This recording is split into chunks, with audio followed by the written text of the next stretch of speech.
Saudaraku yang dikasihi oleh Tuhan, bergumul dengan karantina, disebut juga saat ini Omikron.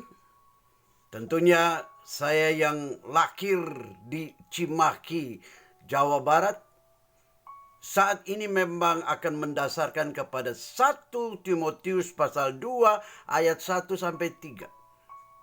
Pertama-tama, doakanlah para pembesar, penguasa, supaya Anda dan Andi mendapatkan sejahtera, mendapatkan bahagia. Dan terlebih daripada itu, Anda dan Andi, rakyat Indonesia seluruhnya, beragama apapun juga, memperoleh pengetahuan yang benar, berarti waras, bahkan beragama dengan akal yang sehat, sehingga nanti jadi pendeta, ustadz, habaib, kiai, huesyo, pandito, pastor, itu semuanya juga punya pengetahuan yang sehat, benar, sehingga tidak terjadi apa yang kemudian memang di sini saya kembali ingin tidak melolong seperti yang namanya serigalakah, anjingkah, melolong pada waktu saya ingin pulang dan tidak kemudian disekap di lorong-lorong. Karena pada waktu saya katanya harus pulang dan kalau harus pulang dan kemudian memasuki Nusa Antara Indonesia, Jakarta, saya mesti disekap dalam yang namanya tempat karantina. Walaupun di situ saya sudah ungkapkan, saya ingin berseru, memohon kebijaksanaan daripada Jenderal Luhut, memohon juga kebijaksanaan daripada Presiden, karena di dalam kedua insan yang berkuasa ini adalah keputusan, kemampuan memutuskan yang benar. Tidak ada diskriminasi, tidak ada yang namanya ketidakadilan, dan semuanya itu harus adil. Ada yang disebut karantina mandiri di rumah sendiri. Ada seperti TKI, mahasiswa, TKW harus dikarantina yang tidak berbayar. Nah, disitulah saya pernah juga dikarantina tidak berbayar. Tetapi sekarang saya baru melihat tayangan seorang wanita yang baru keluar dari karantina berbayar. 39 juta kah? Merinding saya, Pak Jenderal Luhut dan juga Pak Presiden Jokowi, merinding. Karena memang saya punya status itu disebut rohaniwan. Jadi bukan usahawan, bukan juga duta besaran. Saya hanyalah seorang yang namanya rohaniwan Kristiani. Dan kemudian kalau itu dimasukkan kepada yang namanya karantina berbayar, 30 juta, 20 juta. Waduh, saya mencekik leher saya sendiri.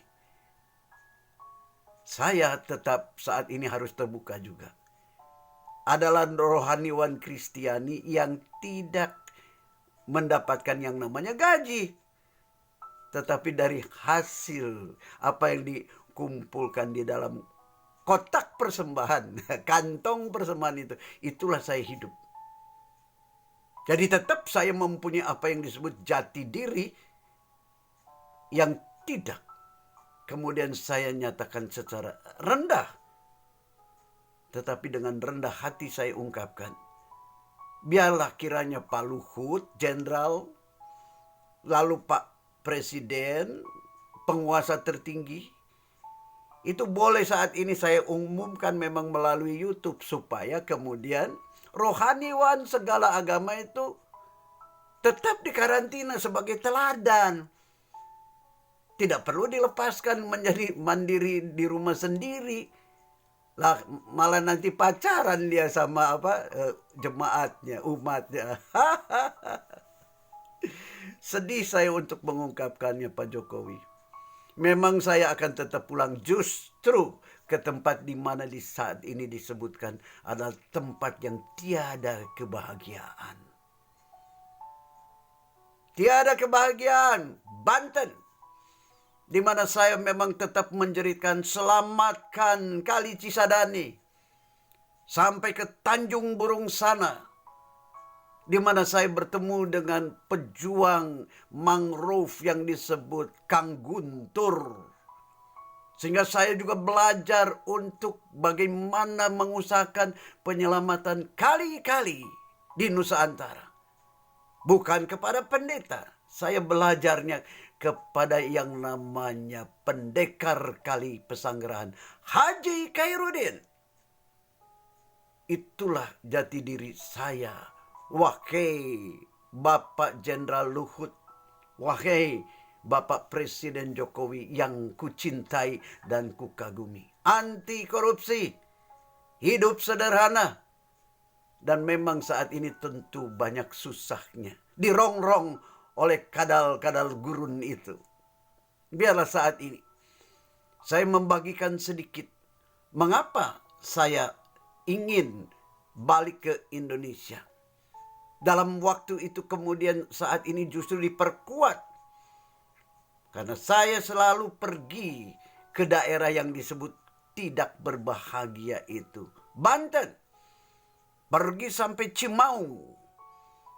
Dekat yang namanya Lebak. Dan kalau Anda dan Andi pergi ke Lebak, Anda bisa melihat gunung-gunung yang disebut di dalamnya mengandung yang namanya tuh pasir putih yang lebih hebat nilai jualnya itu. Hampir dihabiskan semuanya. Itulah yang menyakitkan si Andi yang mencintai tanah airnya. Bukan dengan mulut khotbah dan ceramah, tetapi dengan tindakan-tindakan nyata yang nanti saya akan ungkapkan kembali. Kalau aku kembali ke Jakarta, langsung akan aku pergi ke Banten sana. Ke tempat yang disebut saat ini adalah nomor 1 rakyatnya tidak berbahagia. Sementara yang disebut pamongnya selalu berbahagia dengan Lamborghini-nya kah? Mercy-nya kah? Dan mereka juga senang beribadah di saat rakyatnya susah-susah. Dengarkan apa yang diungkapkan oleh Denny Siregar. Sehingga aku katakan, Lai, Denny Siregar. Ya, aku berterima kasih sama kau. Karena kau mengungkapkan apa yang nyata. Bahwa Banten itulah di mana rakyatnya sama sekali tidak merasa berbahagia. Sementara banyak pejabat dan cukong-cukong yang berbahagia menghisap habis kekayaan tanah Banten yang begitu luas.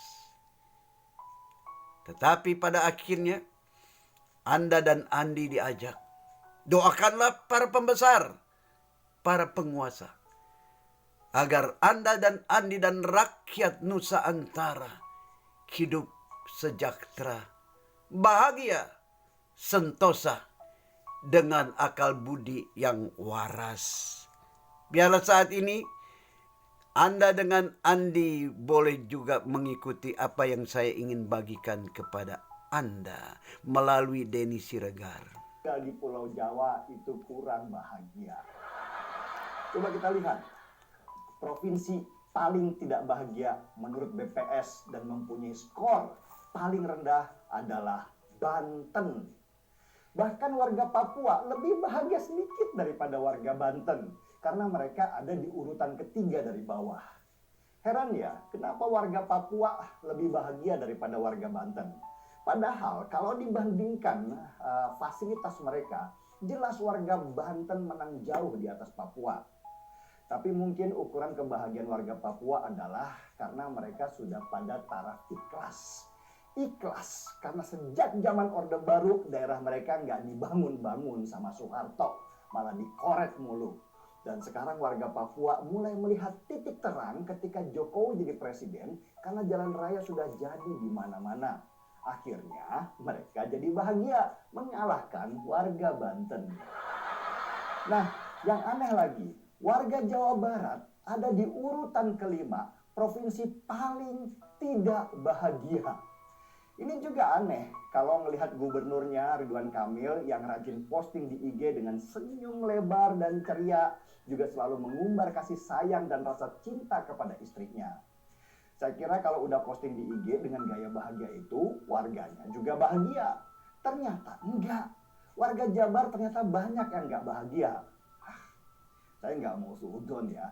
Mungkin warga Jabar nggak bahagia bukan karena ekonominya kurang, tapi karena kasus ustadz yang perkosa santrinya membuat warga Jabar kesal.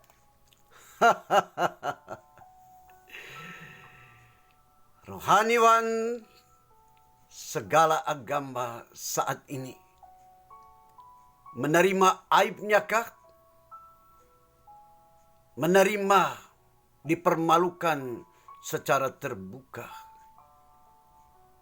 Saya, Pak Jenderal Luhut, Pak Presiden Jokowi, asli kelahiran Cimahi, di mana korsa tentaranya begitu tertanam di dalam sanubari saya. Walaupun saya sipil saja, tetapi saya bangga dilahirkan di desa Cimahi, dahulu disebut desa. Tetapi kemudian setelah dijadikan kota administrasi, 3 periode yang namanya pejabat penguasa itu melakukan korupsi yang betul-betul tanpa hati. Dan sekarang ada pemimpin agamawi yang tega menghancurkan masa depan murid-muridnya, yang tega menghancurkan hati ibunda dan ayahanda dari korban-korban serigala yang berbulu ulama dari segala agama itu. Hanya yang saat ini tertangkap adalah seorang pemimpin agama yang mengajarkan dusta-dusta. Akhirnya murid-muridnya menjadi orang beragama yang penuh dusta juga, seperti Yeremia pasal 6 ayat yang ke-13.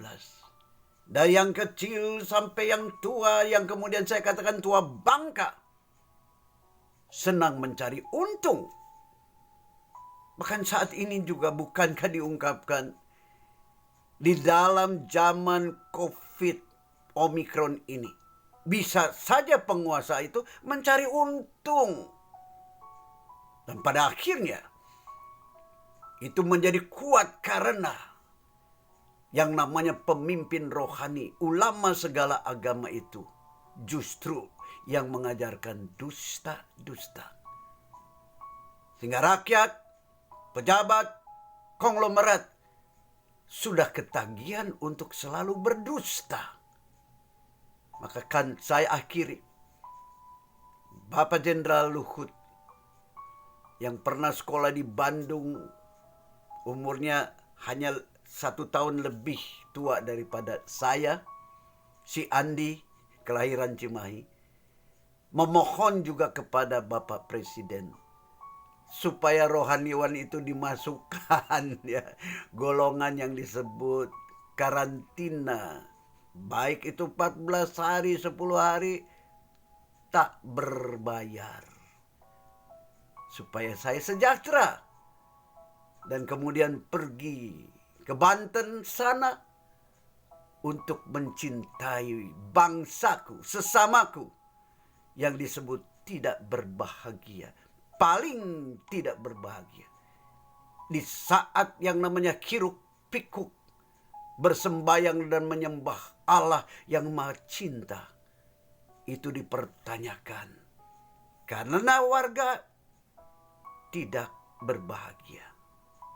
Kiranya jeritan si Andi melalui YouTube bukan hanya kemudian dipuji-puji, bukan, atau dimaki-maki, bukan, tetapi diridoi, sehingga rohaniwan segala agama itu boleh mendapat apa yang disebut karantina 14 hari, 10 hari tidak berbayar dan menjadi teladan.